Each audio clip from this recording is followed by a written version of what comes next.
네, 반갑습니다. 소개받은 차무경 목사라고 합니다. 반갑습니다. 보고 나서 많이 긴장했습니다. 사실 제가 순위교회라고 말씀하셨는데 좀 큰 교회들만 있었어요. 그래서 많은 분들이 계신 곳에 설교를 했는데 그렇게 긴장을 안 했는데 오늘은 너무 긴장이 됩니다. 지금 그때는 설교 중에 다른 곳도 보는 분도 계셨고 해서 별로 긴장 안 됐는데 오늘은 다 저를 보고 계셔서 너무 긴장되고요. 떨립니다. 어쨌든 이곳에 초대해 주셔서 주의 말씀을 함께 나눌 수 있도록 인도해 주신 또 하나님과 커피와 교회 그리고 안민호 목사님께 감사드립니다. 와서 몇 가지 이제 놀라는 일이 생겼어요. 안민호 목사님 저 보자마자 하시는 말씀이 우리는 양복 안 입어요. 넥타이 안 매셔도 됩니다. 아 그런 적이 없었는데 긴장이 됐고요. 두 번째 갑자기 또 들었는데 여기는 유튜브에 나간다 라는 이야기를 또 들었습니다. 이렇게 또 제가 세상에 공개가 되는가 싶어서 떨리고 두렵습니다. 안 나갔으면 하는 바람이 지금 마음속에 있고 따로 이제 목사님께 말씀을 드리자니 또 이 교회가 성탄절 예배인데 안 나갈 수도 없고 지금 라이브로 나가고 있어요. 그렇죠. 라이브가 이게 녹화가 되어서 다시 올라서 영혼이 남아서 그게 걱정이 됩니다. 긴장하지 마세요. 저도 긴장 안 하겠습니다. 이제 말씀 나누겠습니다. 세계 1차 대전이 벌어지고 있던 1914년 12월 24일 저녁에 플란드르 전선에서 벌어진 일입니다. 100m 거리를 앞두고 영국군과 독일군이 대치를 합니다. 치열한 총격전도 있었고 많은 사람들이 죽었습니다. 이제 밤이 되었습니다. 철수하자니 철수할 수 없고 대치하고 있으니 가만히 머물러 있었습니다. 날은 추워졌습니다. 그럴 때 갑자기 한 병사가 노래를 부릅니다. 고요한 밤 거룩한 밤 이 소리가 들리자 그쪽에 있는 사람만 부르는 것이 아니라 그 나라 독일군이 먼저 불렀습니다. 독일군이 쫙 부르니까 독일군의 참호 속에 있던 사람 노래를 부르고 이번에는 반대편에 영국에 있던 사람들이 따라 노래를 부르며 합창하기 시작합니다. 그러자 독일군 병사 하나가 메리 크리스마스 잉글리시맨 총을 쏘지 마시오 우리도 안 쏘겠습니다 라고 하면서 초를 참호 위에 올려놓자 사람들이 하나둘씩 초를 올려놓기 시작합니다. 그리고 그날이 언제였느냐? 크리스마스 전날 밤이었습니다. 양진영의 병사들은 총을 내려놓고 함께 모여서 크리스마스의 기쁨을 나누기 시작합니다. 그날 밤만 그랬던 것이 아니라 그 다음 날에는 모여서 이와 쥐를 퇴치하는 방법, 자기들만의 노하우를 나누기 시작합니다. 그리고 서로가 하나 되기 시작했습니다. 그리고 이제 전쟁을 치르면서 많은 시신들이 있었겠죠. 그것들도 서로 같이 함께 무덤에 묻어두고 처리합니다. 만나보니 그들은 악마가 아니었습니다. 우리가 왜 이렇게 서로 총구리를 겨누고 싸웠었나 라고 생각했습니다. 그리고 그들은 이 전쟁이 우리들의 전쟁이 아니란 것을 자각하기 시작합니다. 그리고 서로의 생명을 소중하게 여기기 시작했습니다. 이것이 그들에게 있어서 크리스마스의 기적이었습니다. 오늘은 온 인류의 구세주이고 우리를 죄악에서 구원해 주신 예수님이 탄생하신 성탄절입니다. 이 복되고 거룩한 성탄절에 하나님의 신령하신 은혜와 주님의 은총이 우리 커피와 교회 그리고 저희 건단교회 성도 여러분 모두에게 함께 하시기를 축원합니다. 성탄절은 어떤 날일까요? 성탄이란 거룩하신 하나님의 아들이 그리고 그 예수님이 이 땅에서 탄생한 날이 성탄절입니다. 그래서 예수님만이 이 성탄절의 주인이 되어야 합니다. 그리고 그렇게 예수님이 주인이 되어질 때 우리 안에 새 생명의 소망이 생기고 크리스마스의 기적이 일어날 수 있습니다. 오늘 이 거룩한 날에 인류의 구원자이신 예수님이 아기로 태어나셨을 때에 어떤 사람들이 예수님을 찾아오고 어떤 기적이 있었는지 함께 말씀을 나누려고 합니다. 첫 번째는 들에서 양을 지키던 목자들에 관한 이야기입니다. 오늘 우리가 읽었던 본문 앞부분에 예수님이 탄생하시던 날 밤에 베들레헴 성 밖에서 목자들이 양을 치고 있었습니다. 이때 천군 천사들이 나타나서 그들에게 알려줍니다. 이날은 고요한 밤이었고 정말 거룩한 밤이었습니다.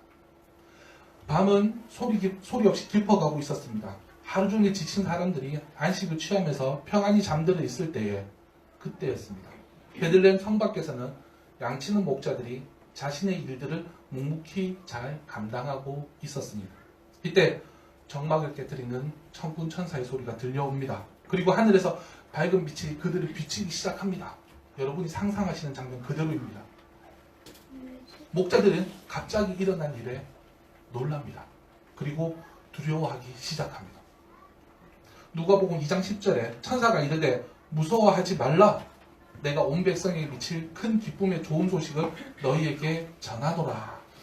두려워하는 목자들에게 천사가 전한 첫 마디는 무서워하지 말라입니다. 이렇듯 이 시대를 살아가며 두려움에 떠는 우리들에게 주시는 하나님의 성탄절 첫 메시지는 무서워하지 말라는 것입니다. 왜냐하면 요즘 들려오는 소식들에게서는 너무나 무서운 이야기들이 많죠. 그리고 오늘 들려지는 그 소식들은 그들을 위한 기쁜 소식이기 때문입니다. 내가 온 백성에게 미칠 기쁜 소식을 전하는데 그게 2장 11절 오늘 다윗의 동네에 너희를 위하여 구주가 나셨으니 곧 그리스도 주시니라. 천지를 창조하시고 다스리는 하나님의 그 독생자를 온 세계의 인류를 죄악 가운데서 구원하시라고 이 세상에 보내신다는 소식이야말로 우리에겐 정말 기쁜 소식이라는 것이죠. 이게 우리에게 주어진 가장 큰 기쁜 소식인 줄 믿습니다. 마지막 때에 주님이 오시는 때에 우리는 다른 소식들의 소리를 기울이고 아무 소리가 들리지 않는 정말 주님이 우리에게 들려주시고 싶어하는 소식들에는 귀 기울이지 못하는 일이 생기면 안 되겠죠. 우리는 하나님의 소리에 귀를 기울일 수 있는 사람이 되기를 소망합니다. 목자들처럼 주님의 기쁜 소식을 듣는 사람들이었으면 좋겠습니다. 두 번째는 동방박사들이 멀리서 찾아와서 경배를 합니다. 미가서 2장 5절에 베들레헴 에브라다야 너는 유다 족속 중에 작을지라도 이스라엘을 다스릴 자가 내게로 나올 것이라. 그의 근본은 상고의 태초니라. 아멘. 그리고 그 베들레헴으로부터 멀리 떨어져 있던 동방으로부터 찾아온 박사들이 아기 예수님을 찾아와서 경배를 드립니다. 마태복음 2장 11절에 집에 들어가 아기와 그의 어머니 마리아가 함께 있는 것을 보고 엎드려 아기께 경배하고 보배알을 열어 황금과 유향과 모략을 예물로 드리니라. 박사들 아기 예수님을 찾아와서 엎드려 경배합니다. 그리고 예물을 드렸습니다. 이 동방 박사들이 누구인지 알 수는 없습니다. 어느 나라인지 신상도 그들의 개인정보를 그 어떤 것도 성경에서는 말하지 않습니다. 하지만 동방의 박사들은 왕으로 오실 예수님을 생각하고 멀리서 몇 달을 예수님만 그 별만 바라보고 이곳을 향하여 왔다는 것이죠. 그들에게는 기다림에 대한 인내의 믿음이 있었습니다. 또 그들은 악이지만 만왕의 왕이신 예수님을 보고 무릎을 꿇을 수 있는 겸손함도 있었습니다. 그리고 자신의 것을 아낌없이 드릴 수 있는 헌신의 모습도 있었습니다. 결국 동방 박사들은 먼 곳을 찾아온 인내와 겸손함과 헌신을 통해서 예수님께 드림으로 성탄절의 기적을 맞이할 수 있었습니다. 자, 여기까지가 서론입니다. 오늘 우리 본문 세 번째 이야기를 하려고 저는 여러분 앞에 섰습니다. 세 번째 예수님이 아기 때 만난 사람이 있는데 그 사람이 누구냐? 바로 시므온입니다. 28절을 보면 시므온이 아기를 안고 하나님을 찬송하여 이르되 그는 아기 예수님을 안고 하나님을 찬송했습니다. 하나님을 경배했습니다. 이 성탄절날 우리가 해야 할 일은 하나님을 경배하는 것입니다. 그 사람이 그러면 왜 어떤 사람이었기에 이 성탄절날 하나님을 경배할 수 있었을까요?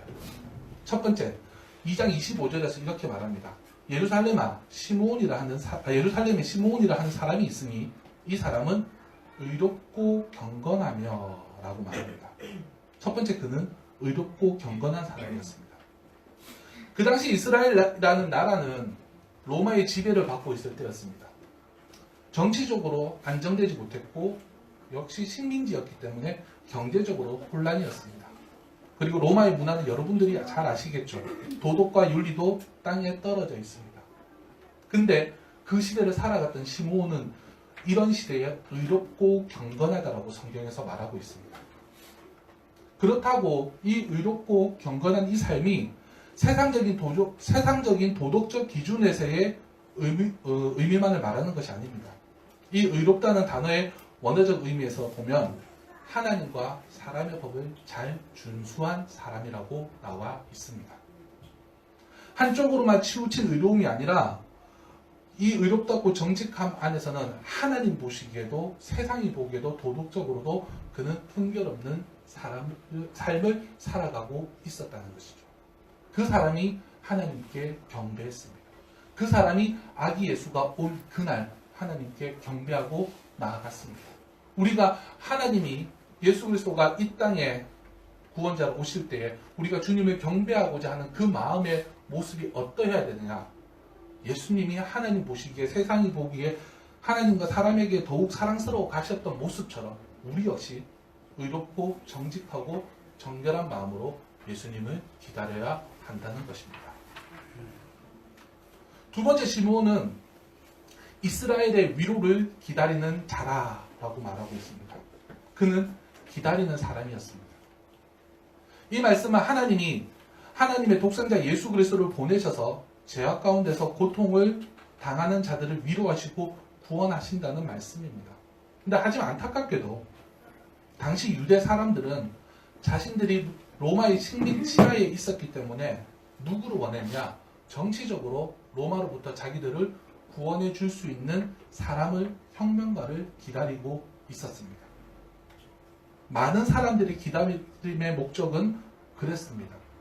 심지어 메시아를 전했던 제사장들, 메시아를 기다렸던, 기록했던 서기관들조차도 정작 메시아가 왔을 때는 외면을 할 정도로 그들은 다른 목적을 가지고 예수님을 기다렸습니다. 하지만 시므온은 달랐습니다. 그는 진정한 메시아를 기다리는 사람이었습니다. 기다림의 목적이 너무나 중요하다는 것을 말합니다. 우리는 무엇을 기다리고 있습니까? 우리는 무엇을 기다려야 할까요? 우리의 기다림의 목적이 그리고 그 기다림의 중심에 예수 그리스도가 있기를 소망합니다. 이 성탄절을 기다리고 이날을 손꼽아 기다렸는데 우리가 이 성탄절을 기다리면서 이 성탄절의 의미와 이 성탄절에 있어질 일들 속에서 우리는 무엇을 생각하며 기다려 왔느냐는 것입니다. 저는 신앙적으로 성탄절은 두 번 있다 생각합니다. 저의 고백입니다. 신학적으로 말하는 것이 아니라 초림을 의미하는 첫 번째 성탄절 그리고 재림을 의미하는 두 번째 성탄절. 우리가 주님을 기다린다라고 할 때 날짜적 개념으로 매년 12월 25일에 있는 첫 번째 성탄절은 우리는 이미 예수님 오셨잖아요. 기다리는 것은 이날을 기다리는 것이 아니라 이날은 예배 드림은 예수님의 초림을 기념하는 날입니다. 우리의 진짜 기다림은 언제 해야 되냐? 다시 오시겠다고 약속하신 예수님의 두 번째 성탄절을 우리는 믿음으로 기다려야 한다는 것이죠. 그래서 우리는 시므온이 그랬듯이 의롭고 경건한 마음으로 이스라엘을 위로하기 위하여 믿는 자를 위로하기 위하여 하나님이 진짜 우리를 위하여 보내주신 예수 그리스도를 기다려야 한다는 것이죠. 우리의 기다림의 목적은 그래야 합니다. 왜냐하면 그분이 진짜 하나님의 위로이기 때문입니다. 세 번째는 시므온에게는 성령이 늘 함께 하셨다고 말하고 있습니다. 성령이 그 위에 계시더라. 이 말을 직역하면 하나님의 영이 거룩하게 또는 거룩한 상태로 그의 위에 항상 계셨다는 것을 의미합니다. 이 머물러 있는 것은 일회성. 한번 내가 기도 수련회 갔다 오거나 사견이 하죠. 사견을 통해서 엄청난 말씀을 듣고 우와 결단했어. 나는 정말 예수 믿는 사람으로 살아갈 거야 하는 그 순간을 의미하는 것이 아닙니다. 지속성을 의미합니다. 그래서 의롭고 경건한 시므온에게는 성령이 거룩한 상태로 그 위에 계속하여 머물러 계신 것입니다. 이런 시므온은 성령과 동행하는 삶을 살아왔다는 것입니다. 성령이 함께한다는 것은 그만큼 그의 삶에서나 그의 믿음에서나 하나님을 앙망하며 사모하였기에 성령이 그를 함께했습니다. 고민을 했습니다. 성령 구하는 자에게 주는데 내가 신실하게 살려고 하면 성령이 오는지, 성령이 오면 내가 신실하게 살아가는 건지 고민을 많이 하는데, 어쨌든 결과적으로 성령이 있어야 우리는 신실한 삶을 살 수 있고, 우리는 신실한 삶을 살아가려고 노력할 때 성령이 우리 위에 항상 머물러 계신다는 것은 사실이었습니다. 그리고 중요한 것은 하나님은 성령을 사모하는 자에게 주신다는 것을 우리는 기억해야 됩니다. 주님과 동행하기 위해서 성령을 사모하시기 바랍니다. 자, 이번에는 여기 26절 말씀인데 주보에는 잘못 나가서 제가 26절 말씀을 읽어드리겠습니다. 그가 주의 그리스도를 보기 전에는 죽지 아니하리라 하는 성령의 지시를 받았더니 라고 말합니다. 시므온은 성령의 지시를 받은 사람이었습니다. 즉 하나님의 음성을 직접 들었다는 것인데, 들은 내용이 뭐냐? 그리스도가 오실 것이라는 것과 본인이 죽기 전에 볼 수 있다는 것이었습니다. 다른 사람 아무도 몰라도 이 시므온은 이 땅을 구원하기 위해서 예수님이 탄생하실 것을 미리 알고 기다렸던 사람입니다. 이보다 더 큰 축복이 어디 있습니까? 근데 그날이 하루 이틀이 아닙니다. 1년 2년도 아닙니다. 시므온은 나이가 늙어도 메시아를 끝까지 기다려 왔다는 겁니다. 어느 때는 좌절도 했고요. 어느 때는 실망도 했을 것이고, 또 이가 그인가? 라고 고민도 하고 의심도 했을 것입니다. 하지만 그는 이겨내고 끝까지 기다렸습니다. 우리가 주님을 기다린다라고 할 때에 우리의 기다림은 시므온의 이런 마음이 있어야 하리라 생각합니다. 오늘 성탄절을 기다리며 지나는 우리의 마음들이 의롭고 경건한 마음이고, 또 하나님의 위로를 기다리는 마음이고, 성령을 사모하는 마음이 되어져야만이 이런 마음으로 끝까지 기다릴 수 있습니다. 그리고 다시 오실 두 번째 성탄절, 그 예수님을 맞이하기 위하여 우리는 이런 마음으로 주님을 기다려야 한다는 것이죠. 이제 여러분이 내년 성탄절을 생각하실 때는, 예수님이 2000년 전에 태어나셨지가 아니라 예수님이 다시 오신다고 약속하셨지. 그날을 소망하며 기다리는 삶이 되시기를 소망합니다. 네. 이제 말씀 마무리하겠습니다. 성탄절의 거룩한 소식을 들으려고 했던, 또 들으려고 하지 않았던 많은 사람들에게 이 소식은 들렸습니다. 또 그 소식을 듣고 알게 된 성탄절을 알고 있는 사람들이 이 세상에 이제 가득합니다. 크리스마스 웬만하면 다 압니다. 이 세상 모든 사람들은 알고 있습니다. 그렇다면 그들의 선택은 어떠해야 될까요? 예수님이 오셨다는 걸 알고 있는 사람들은 예수님께 나와 경배를 드려야 합니다. 목자가 그랬고 동방박사도 알았기에 찾아왔습니다. 하지만 세상은 이 성탄절을 자신만의 즐거움을 위한 그런 날로 착각하고, 때로는 우리 역시 그런 즐거운 날로만 여길 때가 있습니다. 하지만 이날의 본질은 예수님께 나와 경배하는 날입니다. 첫 번째 성탄절은 지금으로부터 2000년 전 이 땅에 있었습니다. 오늘은 그날을 기념하는 날입니다. 하지만 무엇보다도 중요한 두 번째 성탄절, 그것이 우리에게 남아 있습니다. 아기 예수님이 이 땅에 오신 것이 초림이었고, 이때 우리에게 새 생명을 보여주셨다면, 다시 오실 예수님은 이 땅에 오셔서 재림하실 때, 그리고 그때 하나님 우리에게 영원한 생명으로 인도하여 주실 줄 믿습니다. 아멘. 성탄절의 기적이 여러분의 삶에 나타나기를 간절히 소망합니다. 아멘. 오늘날 성탄절을 알지 못하는 사람들은 거의 없습니다. 그들은 모두가 그날을 준비하고 그날을 믿음으로 기다려 그날 하나님께 나와 경배를 해야 합니다. 우리가 할 일은 이 기쁨을 함께 누리기 위해 모두에게 전해야 하는 것이죠. 기쁘다 구주 오셨네 만백성 맞으라. 그러기 위해 우리 사랑하는 커피와 교회 또 검단교회 성도 여러분, 이번 성탄절에는 우리가 목자들처럼 동방에서 찾아온 박사들처럼 시므온과 같은 진정한 믿음, 진실한 믿음, 뜨거운 믿음, 성실한 마음으로 주님께 나아가는 성탄절이 되어지기를 간절히 소망합니다. 그래서 진짜 기적이 우리 삶에, 진짜 크리스마스의 기적이 우리 삶에 나타나기를 간절히 소망합니다. 기도하겠습니다. 사랑이 많으신 주님,